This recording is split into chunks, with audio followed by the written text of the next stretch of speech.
Happy Monday, everybody, and welcome in to Morning in the Valley. It is Monday, March the 9th. Glad you're with us today. Coming up in just a few minutes, we're going to have my conversation from earlier this morning, caught up with Indiana State women's head coach Mark Mitchell.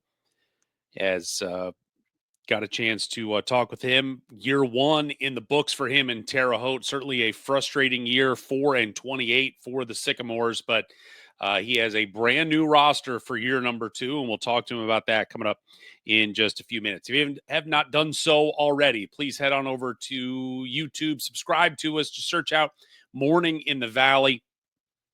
You subscribe, a little notificational bell will go off every time we go live. Certainly here during the off season, it's every Monday, Wednesday, and Friday. You can find us on YouTube, X, Facebook at 9 a.m. But soon enough, the season will be here and we will be live all the time. So that little notification bell will come in handy. But subscribe, share, comment, all that good stuff. That will help us out to get this show out to more Missouri Valley Conference loving fans. All right, headlines of the day, and today the big news of the day, I think, as really the big news all through college athletics, is the federal judge Claudia Wilkins has approved the House settlement, as you have probably heard, which is a collection of lawsuits that is all boiled into one giant settlement. And with there have been back and forths between the judge, between the lawyers for both sides over the last couple of months. And with the calendar, the athletic calendar, the university calendar getting ready to flip June 30th to the start of the new year, July 1st, time was running out for this settlement to finally be approved. And Friday afternoon, Judge Wilkins did just that, as the nuts and bolts of this are as follows. This is now going to be the NCAA, the settlement will pay out $2.8 billion with a B in back damages for lost NIL for student athletes that played from 2016 through 2024. There are ESPN reporting 85,000 athletes have opted into this settlement to be a part of it. And which 2.8 billion divided by 85,000 is about it's 30,000 and change per person. That is not how the money is going to be distributed. There's going to be some formula. Certainly, the names you have heard of in the past, and from football, men's basketball, there will be certain people in that group that will get the bigger chunks of money, and then it will go down depending on however they the people passing out the money value the name, image, and likeness of these 85,000 student athletes that have opted in. Excuse me. So schools can opt in. They have had the ability to opt in. And if you opt in, you now have the main. Yes, there's the payouts, but the main thing moving forward now is that schools that opt into this House settlement have the ability to revenue share with their student athletes. And they can pay out up to $20.5 million to their student athletes. Now, again, from the prism of the Missouri Valley Conference, or really the prism through a lot of the country outside of the real tippy top powers, that they may not have $20 million in revenue to share, but that is the number that is out there. There are still going to be NIL collectives, as we have talked about in the past, where, look, schools like an Ohio State, Michigan, the SEC schools, they may spend all $20.5 million on football, and they still need money for basketball, men's, women's, whatever other baseball, whatever other sport they want to be involved in. And so the collectives are still there to be able to fundraise of sorts, to be able to help pay for some of their players. There will now be an NIL clearinghouse, though, and which I think for short is going to be called NIL Go. And that is the clearinghouse is going to be there now to provide or at least affirm legitimacy of these NIL deals. Sort of what NIL is supposed to be from the beginning. That a player can, hey, go do a commercial for a car dealership, and that car dealership will pay you money. It is obviously, in the years that have gone on, just turned into a very much pay for play situation. These clearinghouse, though, for these collectives will be in play, and that's going to be something important for Missouri Valley Conference schools, especially in women's basketball, as we have seen and we've talked about in the last couple of weeks, where Bradley, Illinois State, two schools that have publicly gone out and really pushing their NIL collectives now for women's basketball. Because look, the bottom line is the majority of the revenue share is going to go to men's basketball.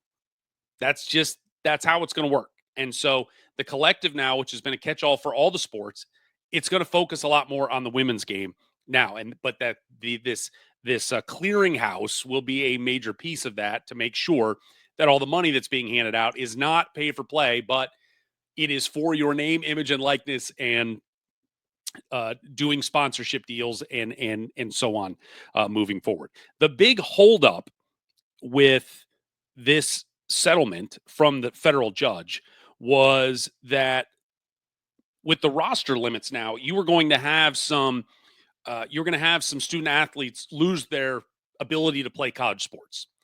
And this was in the non-revenue generally type of sports. We use the example of cross country, which I believe the cap is like 21 or 23. And you had some schools, I think the example we used was Bradley. I think they had 30 kids on their roster, because you have a lot of kids, whether they're partial scholarships, whether they're walk-ons. Well, now under this settlement, there are firm roster limits, and that's how many everybody on the roster can get a scholarship, but that's as big as you can do. Well, now you're having to cut kids. The judge was not happy with that, so they have got a provision in there where if you have signed, you're an incoming freshman, if you're already an athlete, that you are sort of grandfathered in, and that will be phased in over time. That was really the big hurdle. There are still going to be fights over this. There is no way around it. There are going to be fights over the salary cap, if you will. There's going to be fights over how many times kids can transfer. And, the NCAA does not want student athletes to be employees. And they want Congress to step in and write a law, which as challenging of a process as this whole thing has been up to this point, if we're going to get Congress involved, it's not going to be done tomorrow, most certainly. But look, in the NBA, NFL, you have unions, and that's how you have salary caps. That's how you have free agency rules, because it is all collectively bargained by the unions and these players that are employees. Well, student athletes are not employees. There is no union.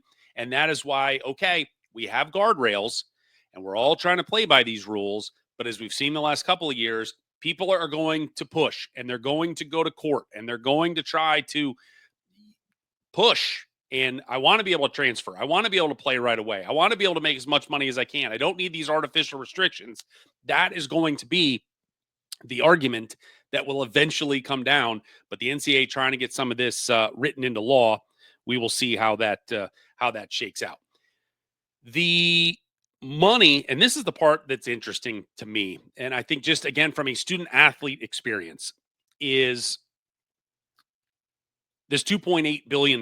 It's over 10 years. So it's going to be $277 million a year that the NCAA is paying out. And that money comes from two things. About 60% of the money comes from reduced distributions. And that is where schools have to opt in. And yes, you have now a ticket to be able to share revenue, but there may not be as much revenue coming in, because 60% of that money, and that's about, we're looking at, $160 million a year, is not going to be given out to the schools anymore. And we talk, as much money that comes from the NCAA basketball tournament. Well, that money, you're not getting as much anymore. So schools have to prepare for that. And that's part of this process of opting in. You need to prepare to be ready for a day when not as much money was coming in. The other part is a 40% in reduction from the NCAA in their operating expenses. That's where another $100 million, $120 million or so will come from.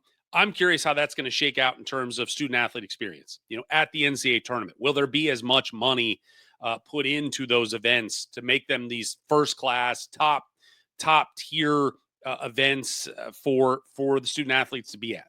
And there's going to have to be cuts. You've seen the conferences kind of scale back. Missouri Valley last year, media day, which has always been this, hey, come to St. Louis, you meet the coaches, players, coaches there. They do all their preseason stuff. Media's there. It's meals, it's this and the other. Last year it was all by Zoom. And I've got to wonder, I haven't heard anything yet, but I almost kind of think it's going to be that way because everybody's pinching pennies at every turn, and it's going to be like that for the next decade. So just something to keep in mind there. The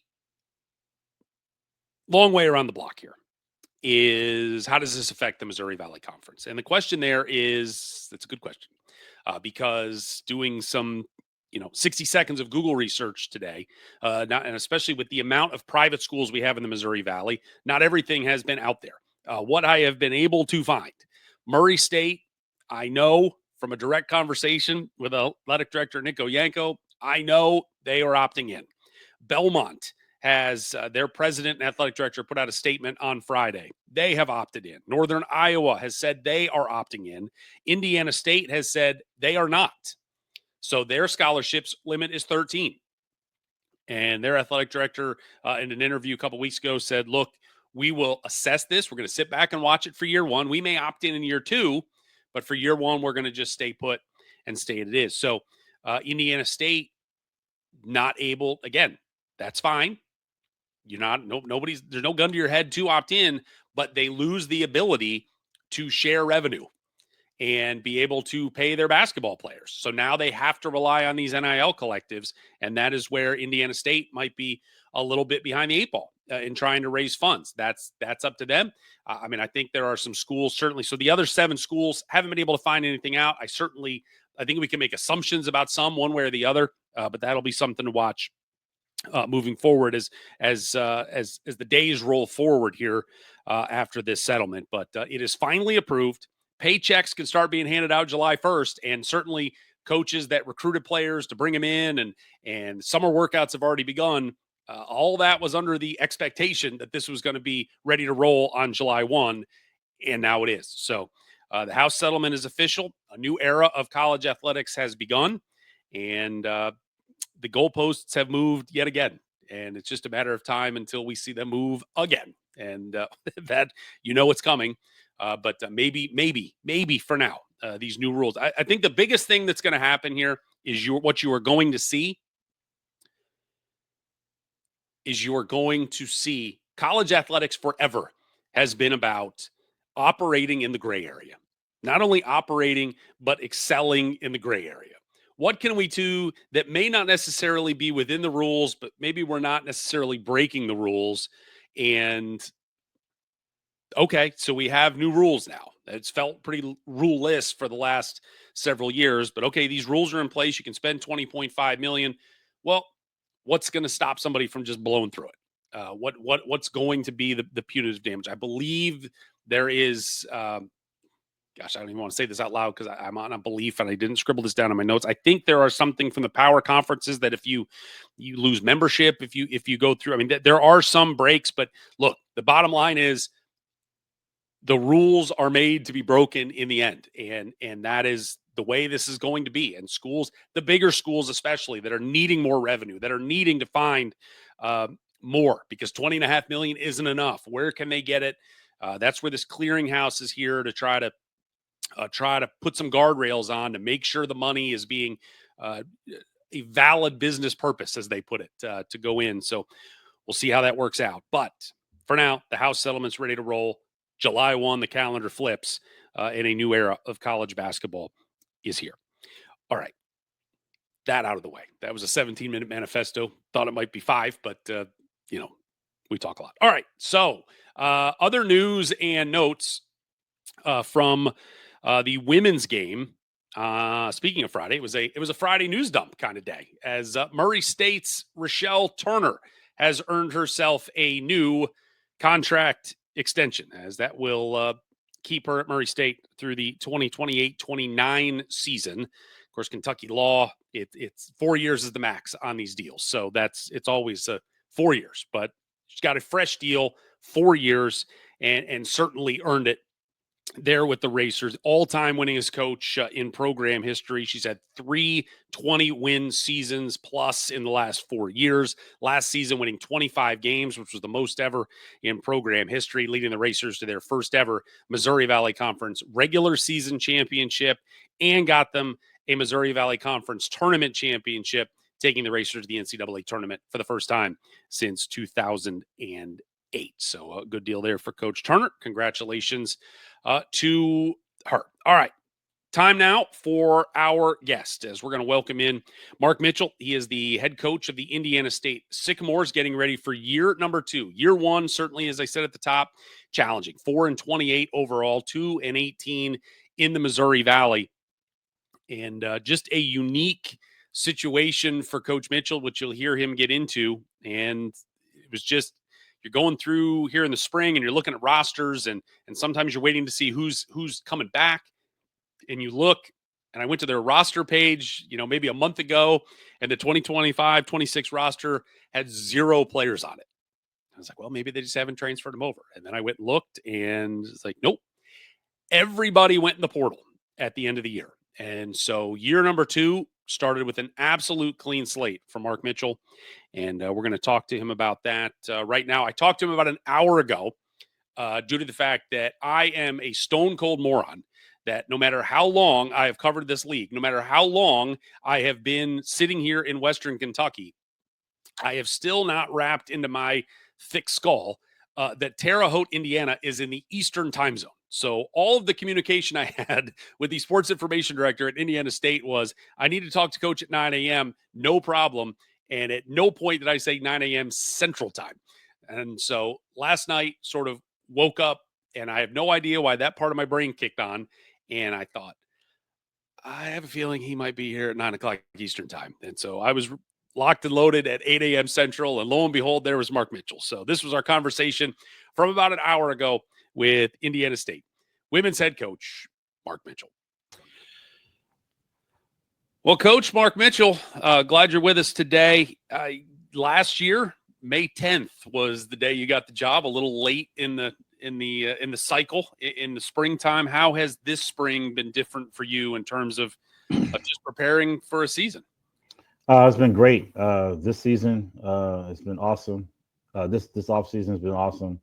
I get to recruit my own players, build relationships with my own players and their families and their parents. So it's nice when you get to go grocery shopping for yourself. Of course. 4-28 last year. I can only imagine the just frustration of the year and trying to go through your first year. What was the hardest part for you as a head coach of, I'm coming in, I'm trying to build a culture and build a foundation, and you're just not getting that pat on the back from the scoreboard that, hey, maybe things are going in the right direction? Yeah, it was just, I come in, I have a winning mentality, a will to win at all times. I hate losing more than I love winning. And then, it's just first year blues, kids that were here prior to you getting here. I did bring in a couple of young ladies, but, obviously it was late, in June, you're bringing in kids. So, it just was a matter of, a lot of those kids just didn't sign up for a coach like myself. What is a coach like yourself? I'm passionate. And I'm a winner. Yeah. If you're not about winning, if you're not about the team winning and doing whatever is necessary to win, we're just not going to get along. You got to, I have those type of people inside my circle. If you look at my past and the relationships that I've built with a lot of young women and their families, they're all winners. They're winners in basketball, and they're winners in life. And those are the people that I want to surround myself with, and everybody else has to hit the door. When the season ended, everybody got in the portal. And I think from the outside, there's always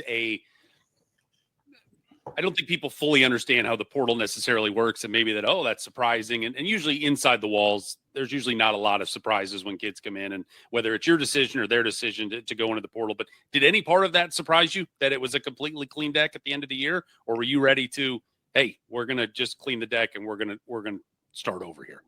No, there wasn't any major surprises. It was just one kid that I thought she would stay, and we kind of wanted her to stay. She's a great kid, Davina Smith. But outside of that, I figured everybody was going to be leaving, and and for them, a lot of them had their best years playing for me, and now they're going to go get a nice little paycheck somewhere else. When you start over, all right, it's in March, not in the middle of May, when you're trying to build a program, and now you can try to reshape this roster, shop for the groceries, as you said, and in sort of the image of a roster that you want. What was your main focus in trying to build this team that can compete here in the Missouri Valley? Mental toughness. Yeah. And kids that aren't talking about winning, but actually want to win. And I had to do some vetting. And I think we did a good job of talking to these young women and their families and the people around their families that are coming in now. A lot of them aren't divas. They're not divas.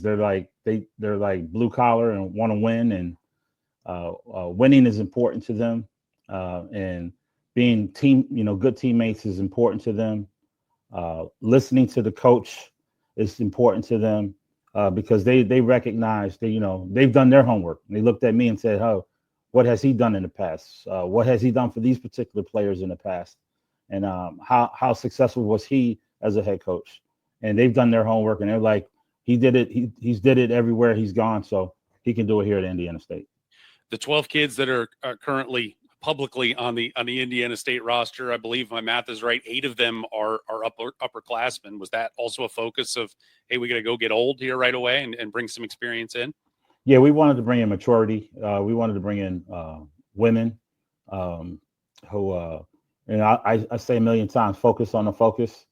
So the older young women, wanted to come in and I got some good leadership already from a couple of the young women. My math may just be wrong. I didn't count any freshmen in the 12 kids you have. Do you have any freshmen coming in? No, none this Not year. One. Not one this year. There was a couple of kids that we looked at, but right now we wanted to get mature. Is that moving forward? It's so hard. It's almost like two different sports, the men's game and the women's game. And you see sort of some shying away from the freshmen on the men's side where you want to get old. Is that sort of a philosophy you think you have, or maybe, a couple of years down the line, once you get this thing established, you can start bringing in those developmental freshmen to be able to grow in your program for 4 years? I'll be looking at freshmen for next year. Yeah. To be quite frank with you, if it's the right fit, if they have the right mentality, the right mindset, if they have some maturity about them, if I feel like they can come in and be a positive influence into our culture, I'll be looking at a couple of freshmen for next season. You spent 9 years as the head coach at Fairleigh Dickinson Florham. And the part that is most impressive to me is your first 3 years. You win 11 games, you win 9 games, you win 13 games. And then you made the leap in year 4. You win 24. You get to the Division III NCAA tournament. And then obviously year 5, you run the table, you win a national title. As a builder of a program, what have you been able to maybe look back at from that run 15 years ago of the early days of building it to apply to today there at Indiana State, where 4 wins is very quickly going to be in the rearview mirror, and you're going to look to see what you guys have built that Sycamore program into? Yeah, for me, it's just me staying true to who I am as a man, as a coach. Again, building the relationships with parents. Again, I come from the Division III background, right? So it's not all transactional. It's really relationships. So I'm sticking with that, and that's who I'm going to be at Indiana State and wherever else I may coach. This is who I'm going to be. I'm going to be about relationships. I'm going to be about transparency, being open, My door has always been open to talk to people, but people talk about me, but they don't come talk to me. Yeah. Recently, but in the past, I've had people come and we've had conversations. We sat down and talked, and I think that's the way to go. It works for me.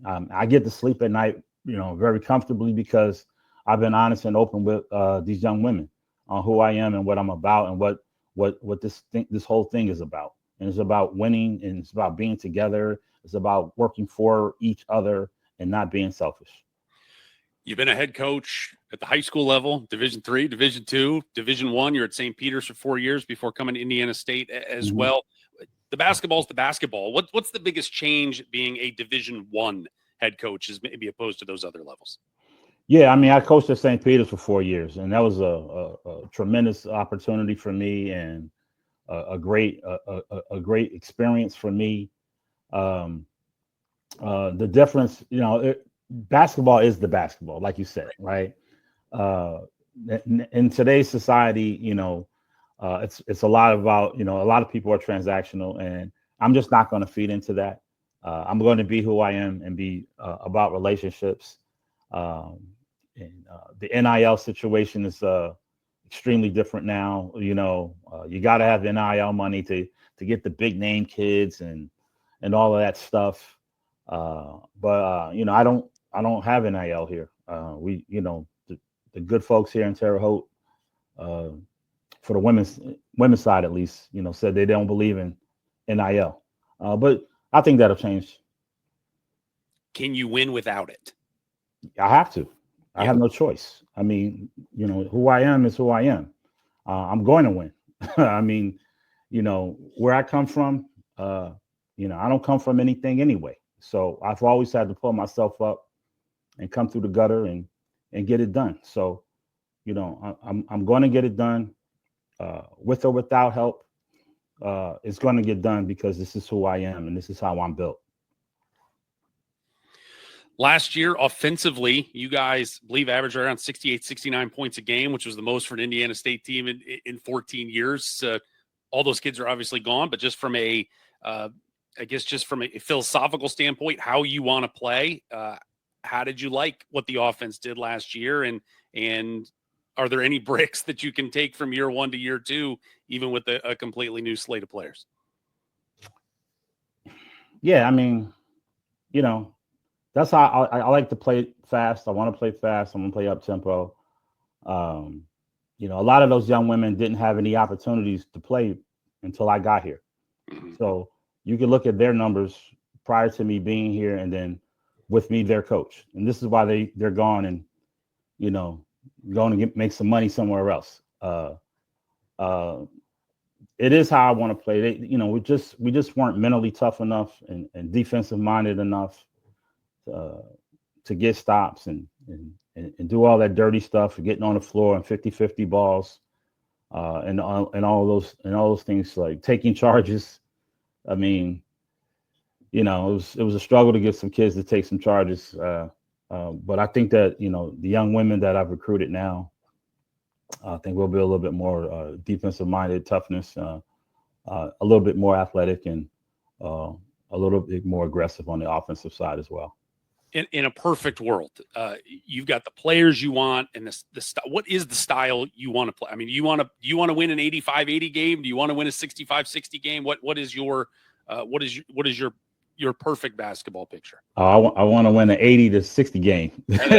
That's the perfect scenario. But no, I want to be in the 80s, 90s, 100. I want to get up tempo and play fast, and then I know there are times you're going to get stuck in the half court, and we want to have an inside presence to go to go downstairs and get some fouls and be very proficient at the free throw line as well. First rodeo through the Missouri Valley Conference. What would you describe the overall personality of this league that you're trying to compete in? There's a lot of really, really good coaching in this league. I mean, Bart at Belmont, Allison at Drake, Tanya Rochelle. I mean, it's just so many really, really, really good coaches in this league that people really need to take notice of. And I have. I mean, it was a rude awakening for me. I mean, I knew they were good, but I didn't know they were that good. They really know how to put their players in good positions to be successful. So I just have to be on my P's and Q's this year. But the style of plays are different from various coaches, but they just do a fantastic job of putting their players in the best position to be successful. When you are when you're in a league, and it really doesn't matter what the league is, do you try to put a program and a roster on the floor that this is Mark Mitchell's team and I'm going to make everybody adjust to me? Or do you need to sort of assimilate a little bit and figure out, to your point about the personality of the league and whether it's a grinder league or we're going to get up and down and run league and try to fit in and compete in that way? No, I'm never going to assimilate and do what anyone else does. I'm going to do what I do. I am me. I'm hard nosed, tough skin, get up in your face, pressure defense, make life difficult for you defensively, and we're going to run offensively. That's who I am. And no matter what the situation is, you can be up 15. We're going to keep fighting and swinging until it's zeros on the clock, and whatever the score is going to be. But we're going to fight to the end. Those are the type of young women that I'm going to recruit and have play for me. No excuses. We are going to do what we have to do, and I'm not going to assimilate to what everyone else is doing. You got to deal with me. Last year, your schedule was a beast in the non-conference. Purdue, Marquette, number 8 Iowa State, throwing Western Kentucky, Butler as well. What's sort of the general scheduling philosophy going to look like here for 2025-26? Well, we're playing Western Kentucky again. We're playing Butler again. Now we don't have Iowa State or Marquette on the schedule this year. But you know, I just tried to fill out the schedule this year, and moving forward, you know, obviously I'm going to try to play a little bit tougher schedule moving forward, starting next season, and see how it goes. But I'm definitely not, you know, running and hiding from anybody. Your team is coming. Haven't quite gotten to campus yet, but summer workout's going to begin soon enough. What are you, whether it's on the floor, off the floor here these next couple of months before you get into official practices, what are you most looking forward to about getting to do and with spending time with them off the floor, whatever it may be? What are you most looking forward to about this group? Oh, I'm looking forward to the relationships that we're building with one another. It started a couple of weeks ago, just Zoom calls and on the phone with them, and we're all getting together. And then we had a Zoom call with all the players and their parents.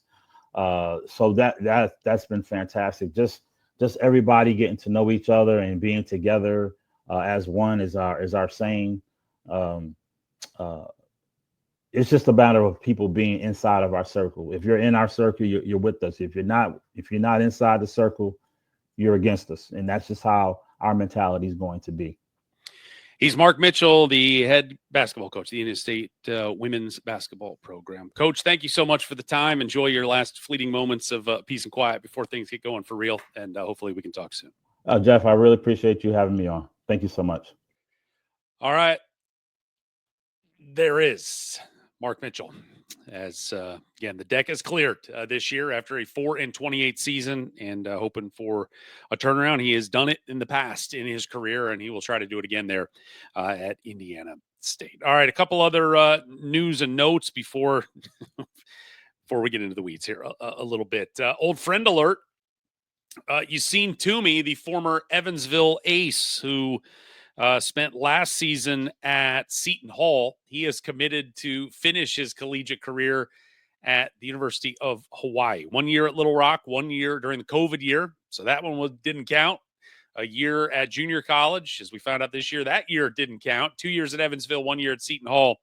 And now he's going to join his former teammate, Tanner Cuff, who also transferred to finish his season out of Evansville to go to Honolulu and play for Hawaii. I can't blame anyone. I just can't. I said it when Tanner Cuff committed there a couple months ago. You seen to me, bless you. From Seton Hall, New Jersey to Hawaii, I think that's an upgrade that we can all co-sign most certainly. Scheduling. This is going to launch into a little bit of a number manifesto, and I apologize in advance to start. But the first part was got a chance as the summer workouts have begun. Our friend Michael Admire, the radio voice for the Drake men's basketball program, who really runs the he's the forward facing face of the media end there for Drake Athletics, and he's doing some with the Hometown Hoops podcast. Got a chance to sit down last week with Rob Klinkfuss, the assistant coach.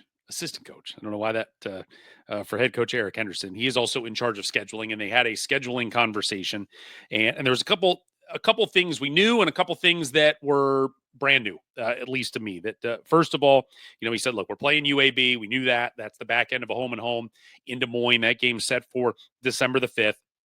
They are going to go to Destin November 28th, 29th, play a 2-game MTE, 4-team bracketed deal. It's LSU, DePaul, Georgia Tech, Drake, part of that as well. The parts of the story that had not been known, and we know that this year there's going to be a little bit of shuffling in the Missouri Valley Conference schedule, since now we're down to 11 teams with Missouri State leaving here at the end of the month. So it is a pure round robin. We're going to get 20 games.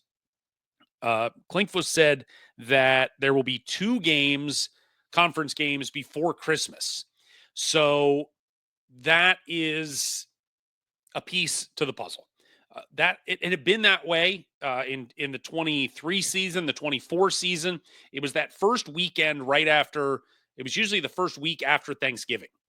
Thanksgiving weekend, that's where you have your MTEs. You come back, and then the game you play Wednesday, Saturday, Wednesday, Sunday, whatever it was, 2 games. And then we abandoned the conference schedule for a month and then got back into it in January. Last year, there was 1 game before Christmas, except for Murray State and Indiana State, who Murray State, since they were going to Hawaii and the conference schedule was supposed to fire back up like the 28th or 29th of December, the conference allowed them to play that game against Indiana State before they went to Hawaii. So they weren't coming back, 3 days of jet lag, and got to play a conference game. So 2 games prior.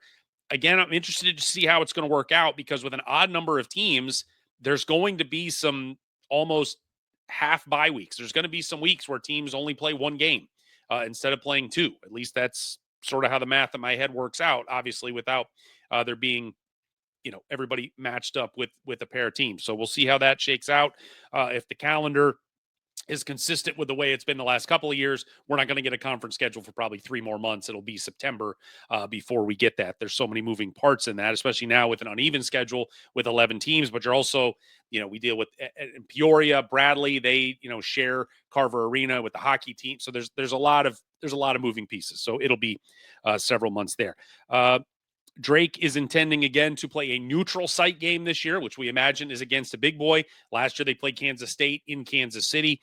Coach Klinkfuss saying that they are hoping to keep that neutral site game somewhere in the Midwest, so it is close for the fans to be able to get to and to come support. The most vague thing that Coach Klink had to say was, quote, "We're going to start a really fun home and home series with a school down south." Okay, there's a lot going on there. So we're going south. The first game, he said, will be on the road. It hasn't been finalized yet, but everything's there. But a fun series in a home and home. So we will find out hopefully soon enough. But that will be a game that for Drake is hopefully got some teeth to it. That to be able to get a significant home game coming back to Des Moines next season, but a really fun home and home series. So something to look forward to for Bulldog fans. Okay. We are now going to get into some number weeds, and I'm going to do my best to not overcomplicate this so it is able to be followed. But this is I guess, a look at, as I try to find the unanswerable question of how can the Missouri Valley best operate in trying to become a multi-bid league again.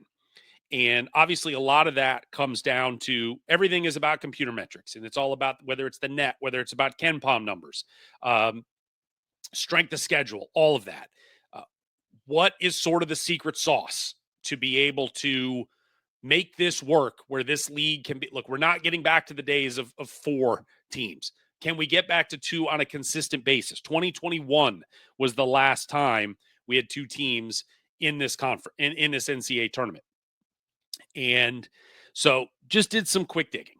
And we talked really since March about my concern that Drake, despite winning 30 games, despite losing 3 games in conference, all by 7 points or fewer in conference play, and if they hadn't won in Arch Madness, they weren't going to go to the tournament. And Commissioner Jeff Jackson said we'd have been fine. I just don't believe it in my heart of hearts. And here's why. All right. Drake this year, their KenPom number ended up at 52. Their non-conference strength of schedule was 252. We looked to last year where Indiana State was the second team left out and had to go to the NIT. Their KenPom number was 38. Their non-conference strength of schedule was 305. So when you are walking in and you're laying your resume down on the table and you're like, we've done this, we've done this, we've done this, non-conference strength of schedule, you can control that. You can't control who's in your league. You can't control how good teams are in your league, but you can control your non-conference strength of schedule as best as you can. Because again, you have ideas of how good teams are going to be, but you don't ultimately necessarily know. I'm also, before I get too deep into this manifesto, I am well aware that for everything I'm about to say, you can find something to contradict it, because that's just, there are no absolute hard and fasts, but there are some trends at least to look at that I think can maybe potentially unlock some things here for the Valley. We have talked a lot about the bottom of the league. And man, you need the bottom of the league to come up. And that's, rising tide lifts all ships and all of that. That has not necessarily proven to be the case. The bottom 3, when you average the KenPom numbers this past year, was 233. Last year, it was 235. Back in 2021, it was 198. So, okay, that seems to be. But when you looked this year, and I looked at the West Coast Conference, and what I think they have shown is that having a really good top 3 teams is really counteracts having a bad bottom 3 teams. The West Coast Conference this year, their top 3 teams averaged 50 in the KenPom. Their bottom 3 averaged 283. So, 50 spots worse than the Missouri Valley's bottom. But the top was 50. This year for the Missouri Valley, and we've got some visual aids for you here coming up. The top of the Valley was at 82. So that's significant. And those 3 teams that average in the top 50, that got 2 teams into the NCAA tournament out of the West Coast Conference in Gonzaga and St. Mary's. To me, it goes back, and we can look at all those numbers. It goes back to non-conference strength of schedule for your best teams. This year, the West Coast Conference, which got 2 teams in, their non-conference strength of schedule on average for those 3 teams was 50. And the 3 teams in the Missouri Valley, their average was 245. West Coast got 2 in, Missouri Valley got 1 in. 2024, same deal. Top 3 team average, 100, the Valley 218. In 2013, back to the West Coast, 66 to 241. You're not even fighting at that point.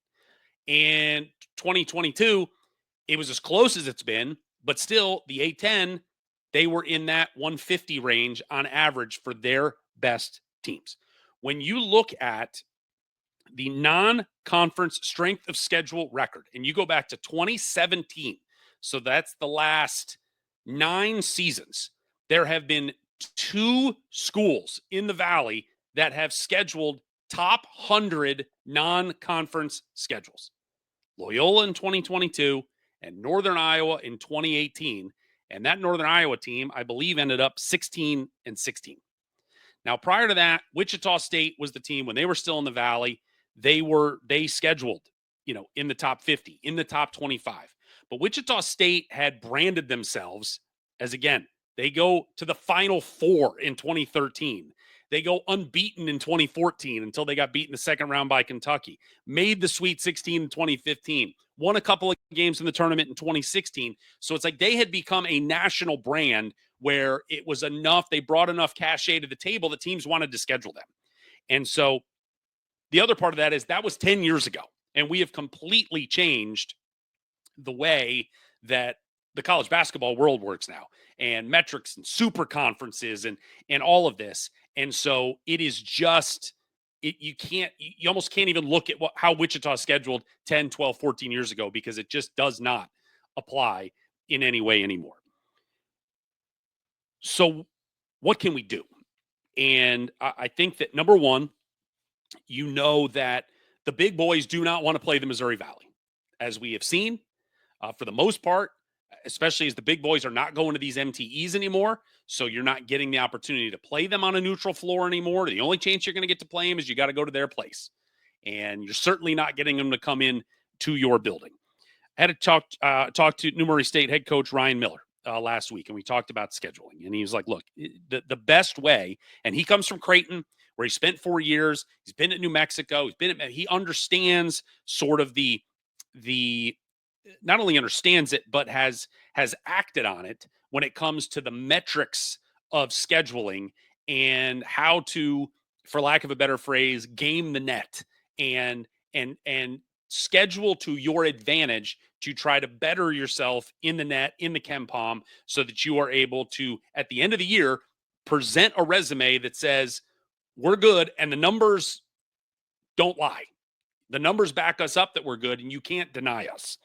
And he said there's really 2 things that you can do. One, you've got to play teams of your like, or you have to play teams that are way worse, and you've got to blow them out. And he flat said, he's like, there's going to be times people are going to be like, why is coach leaving the starters in so long? Because when you're up 30 with 3 minutes left, you need to win by 30. You can't bring the bench guys in, and the team you're blowing out leaves their starters in, and suddenly, instead of winning by 30, you win by 22. Now it's not as good for the metrics. And I think last year, and this is as good of an example of this point, is that I think it was Kevin Sweeney from Sports Illustrated last year. We were talking about that when the discussion was going on about Drake in early March, about they are the slowest team in the country. So how can they expect to blow teams out? And, the fewest possessions and all that. And Kevin Sweeney's point was something, to paraphrase him, that blowing teams out is a skill.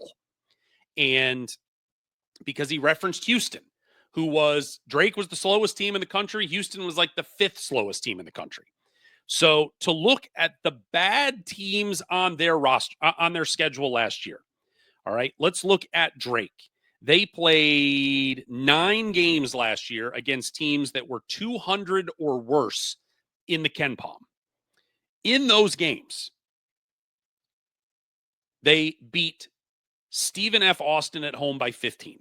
They beat Georgia Southern at home by 14. They went to Valparaiso, won by 6. They beat Green Bay at home by 10. They beat Evansville at home by 23. They beat Valpo at home by 10. They beat Missouri State on the road in overtime by 7. They beat Evansville on the road by 4. And they beat Missouri State at home in overtime by 8. 15, 14, 6, 10, 23, 10, 7, 4, and 8. Let's check on Houston. They played 5 games last year of teams 150 or worse. They got the benefit of playing a bunch of conference games. Everybody was in the top 100. That's awesome. But those 5 games they played early in the year against 150 or worse, they played Jackson State at home and beat them by 57. They played Louisiana at home, beat them by 46, beat Hofstra by 36, beat Toledo by 29, and beat Texas A&M Corpus Christi by 36. Blowing teams out is a skill, and Houston was very skilled at that. And that is why at the end of the year, Drake was 52 in the Ken Palm, and Houston was 2.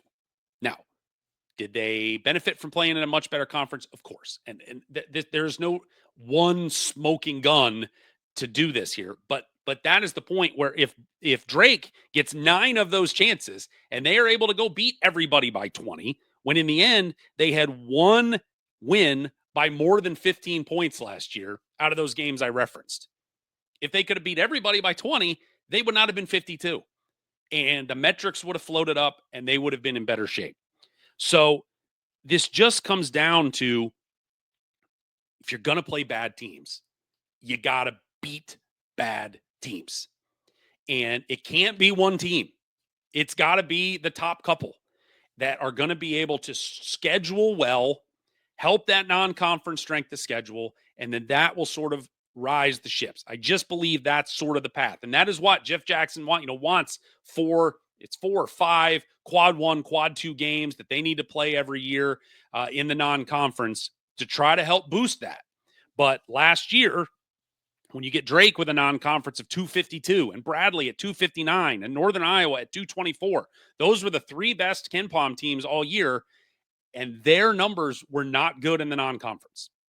And so if you are able to schedule a top 100 non-conference, which still doesn't sound awesome, but it's a lot better than 250. If you can get into the top 100, you get a little more grace of like, look, they went and played some tough people. Yeah, they didn't win all of them, and that's okay. But the way that this is now trended, where you are stuck by these, the SEC getting 14 in and all of these at-large bids getting gobbled up, you have to do what you can. And obviously last year, just going 30-3 to get into the tournament, I think was the final number from Drake, that if they go 29-4 and lose in St. Louis, I don't know that that's good enough. And that is criminal that is the case. So that just something to keep in mind as teams put together their non-conference schedules. And that's also part of it, is like, you don't know, you're asking, it's not just one team. It's, hey, we need like 3 at the top to be able to really schedule well. And right now on June 9th, I don't know that anybody knows who's good. What do you know that you have? Certainly, I think Illinois State, Brian Peden has a good idea what he has. Ben Jacobson at Northern Iowa has a good idea what he has with guys coming back. But with so many other new pieces to so many schools, it's going to be a challenge to sort of forecast, hey, I think we're going to be good. And that is going to be, that's the challenge in this whole process. And again, you can't play big teams. You've got to find a way to find other mid-majors that are around the 100 mark, in that 50 to 100 mark that we talked about a couple of weeks ago. They are out there. They are in this relative Midwest, Southeast region. Get them, be able to play those top hundreds, and then go play 300 plus and just blow them out. But you can't be beating a bad Green Bay team by 10 and thinking that in the end, that's going to be enough, because I'm a believer that winning should be enough. Winning 29 games should get you into the tournament. The computers disagree, and unfortunately, that is where so much weight is being put on these days. It's on the computer numbers and strength of schedules in the non-conference at 250. And I mean, again, the fact that we've had 2 schools in the last 9 years schedule in the top 100, that needs to find a way to change. And if it can, I firmly believe that the Missouri Valley can get 2 back in here to the big dance soon enough. All right. That was deep into the number weeds, and I hope I made a coherent point. I hope. We will see. But I did all the homework, thought I would share it, and we will keep an eye on that as we continue to get these non-conference schedules put together here over the next couple of months. I want to thank Marc Mitchell, Indiana State women's head coach, for being with us this morning. Ashleen Bracey, the UIC women's head coach, she will join us coming up on Wednesday morning. If you haven't done so already, please head over to YouTube, search out Morning in the Valley, subscribe to that page, and you'll get little notifications every time we go live here, either on YouTube, on X, wherever you're watching us, every Monday, Wednesday, and Friday here in the off season with Morning in the Valley as we bring you year-round coverage of Missouri Valley Conference basketball. That does it for today. Enjoy the rest of your Monday. Let's have a good start to the week, everybody. Thanks for watching, and we'll see you on Wednesday here with Morning in the